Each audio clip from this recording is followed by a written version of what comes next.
Good evening, my name is Maria Kondzielska and you are watching Poland Daily Culture. And from this episode you will definitely learn more about the systems of writing, because with us on Skype is an absolute expert in this field and a unique person involved in the program Endangered Alphabets. Olga Uzembo, do you hear me?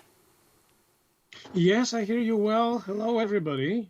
Well, I consider you sort of a national treasure, because as many crazy people as you are not a lot of them in the world, and definitely not a lot of them in Poland as well.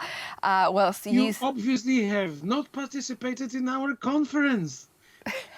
Well, I haven't participated in your conference, but I also know you speaking Russian, Polish, English, Mandarin, Cantonese, and God knows more, because you still learning some other very strange systems of writing, which comes us to a question. Actually, what is a system of writing? Tell us, Lausche. Well, system of writing is always a good question, because a lot of people say writing is recording a language and that's it.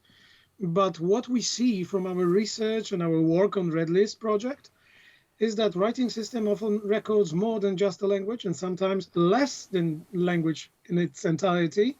And for example, we've got those systems that are, well, questionable. Like let's look at Adinkra, which is the design on cloth that is used in Africa. And every one of those symbols conveys a particular meaning, and they are put on cloth and they are meaningfully used by people who wear them in order to signify their attitude, their thoughts, their identity. Or another is very beautiful love letters, Zulu love letters, that are put in form of a necklace around the neck. And that kind of particular messages, a little bit like, you remember there was an SMS code once used when you've got a couple of letters that were symbolizing much longer message. And there is a set of those letters. It's not an entire recording of the language, but there is still a visual communication system in it. So for us, is a kind of writing. And the most beautiful example that you don't have in the picture yet, because it has been mentioned just a week ago during our conference, is amazing Yukpa Indians using a special kind of weaving on the arrows they use that is pretending to be a snake. And this actually signifies their personal name, their personal attitude, and encodes their identity, which is the most beautiful thing, because for us, one of the most important thing that writing system conveys, other than the message, is the identity of a writer. So when they are putting a sparrow somewhere or killing an animal, then they put their identity on it as well. Yes, and the most important is when you have an arrow lying around, that's not a problem. It doesn't convey any identity. Nobody even thinks about it. But once it is on a person, it's like, oh, so we are the strong and vicious, like this kind of snake that you have on your back, symbolizing. It's very interesting. And sometimes people make themselves an arrow with a beautiful snake motif on it. And everybody in the village laughs, because it's not a proper snake for you, young man. I see. So there is always researcher. So there is a form of Facebook in their village, actually. Yeah, you can say so. A researcher who does the research on it, Anne Goletz, she comes from Germany. Amazing research. If you have a chance, take a look at her articles on academia. Very interesting.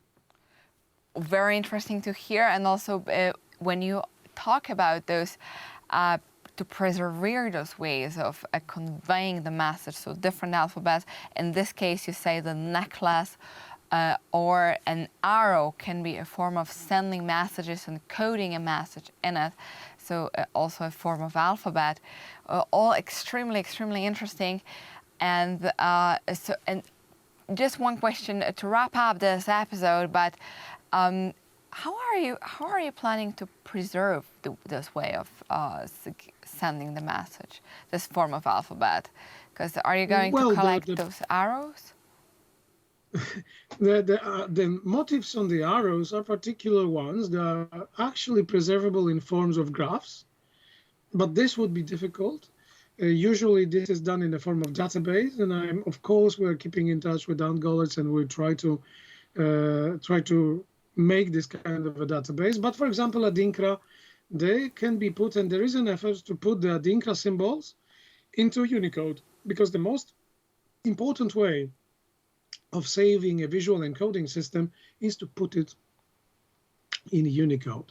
And there's a great effort by Unicode Consortium to select and choose the pictograms, the graphemes, the symbols that are to be preserved, and they're put in Unicode, are preserved forever in our computers. All extremely interesting, and thank you very much for sharing this information with us. And we keep the fingers crossed that the project, the Endangered Alphabet, will be a huge success and that you manage to create the red list of alphabets. And again, thank you very much for showing in our program.